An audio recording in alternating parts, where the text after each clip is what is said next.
ونشهد أن محمدًا عبده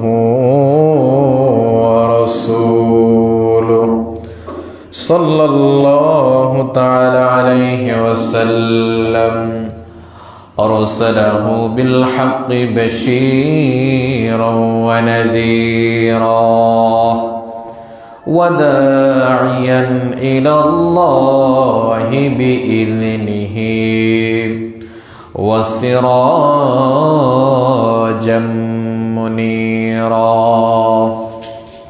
فقد قال الله تعالى في كلامه المجيد وفي فرقانه الحميد সকলে পড়ুন আউযু বিল্লাহি মিনাশ শাইতানির রাজীম বিসমিল্লাহির রহমানির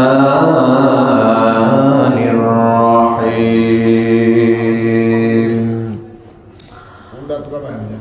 আলহাকুমুত তাকাসুর হাত্তা زرتمul maqabir كلا سوف تعلمون ثم كلا سوف تعلمون كلا لو تعلمون علم اليقين لترون الجحيم ثم لترونها عين اليقين ثم لتسألن يومئذ عن النعيم صدق الله العظيم وصدق رسوله النبي الحبيب الكريم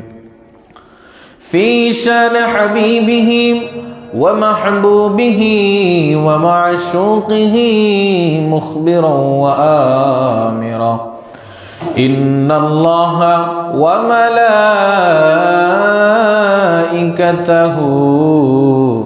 يصلون على النبي يا أيها الذين آمنوا صلوا عليه وسلموا تسليما اللهم صل سيدنا مولانا محمد وعلى آل سيدنا مولانا محمد اللهم سيدنا مولانا محمد وعلى آل سيدنا مولانا محمد जुमार घर के काबा बनैया दहेर घर के मदीना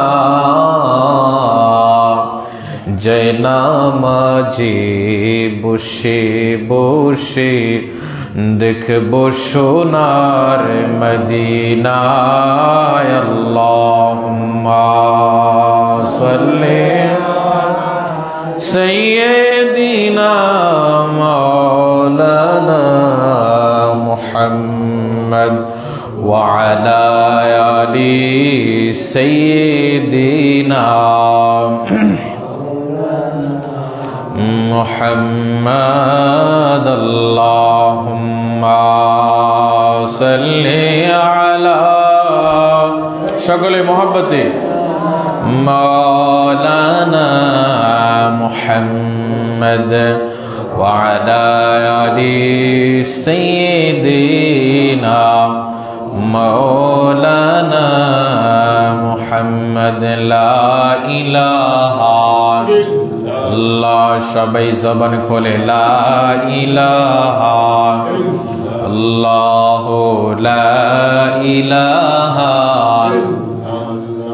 লা ইলাহা ইল্লাল্লাহু মুহাম্মাদুর রাসূলুল্লাহ সাল্লাল্লাহু তাআলা আলাইহি ওয়াসাল্লাম। মুআজ্জাজ মুহতারাম, ঐতিহ্যবাহী চান্দিনা বানিয়াচং কেন্দ্রীয় জামে মসজিদে আগত সমস্ত মুসল্লানি কেরাম এবং এলাকার সর্বস্তরের মুসলিম মুসলিমাত মা ও বোনেরা সকলের প্রতি আজকের জুমাতুল মুবারকের মোবারকবাদ জ্ঞাপন করছি। সকলকে জুমা মুবারক, ঈদ মুবারক। আল্লাহ পাক রব্বুল আলামিন আমাদেরকে রবিউস সানি মাসের আরও একটি জুমায় অবতীর্ণ করেছেন, উপনীত করেছেন, যে মাস রজব মাসের সুঘ্রাণ বয়ে দেয়। আর রজব মাস কোন মাস? যে মাসে আমরা সলাতের মতো নিয়ামতটা পেয়েছি। এই যে 5 ওয়াক্ত সলাত, এই সলাত আমাদের কাছে এসেছে যেই মাস, সেই মাসটা সামনে রজব মাস। কি মাস?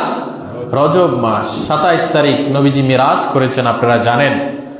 তো সেই মাসকে সুবাসিত করার জন্য এই মাস আগমনী মাস। এই মাস হচ্ছে রবিউস সানি অথবা রবিউল আখির, জমাদিউস সানি অথবা জামাদিউল আখির।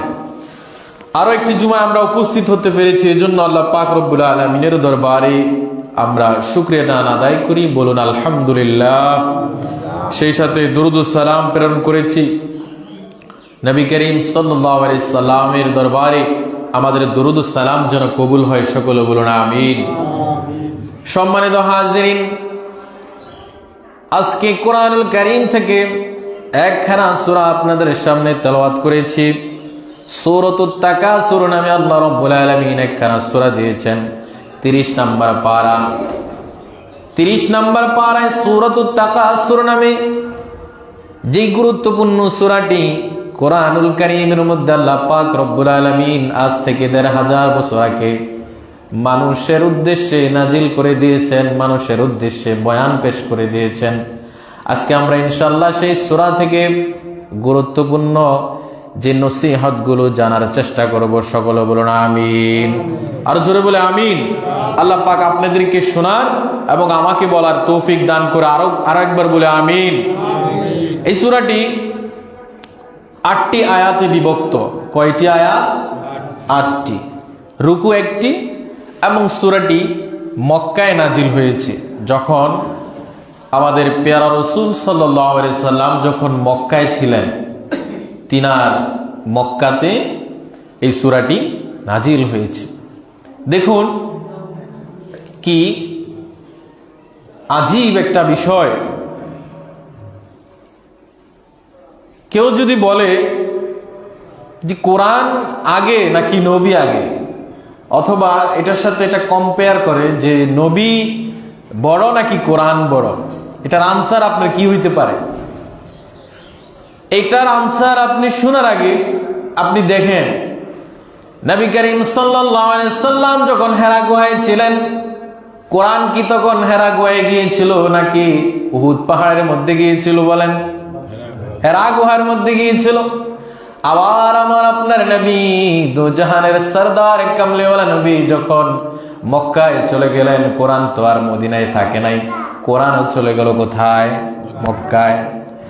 আবার তিনি যখন মদিনায় চলে আসলেন, মদিনায় মক্কায়, তখন তো মক্কায় হেরা গুহায়, যখন হেরা গুহায় মসজিদে করে নববীর মধ্যে যখন নবী, তখন কোরআন যায় মসজিদে নববীর মধ্যে।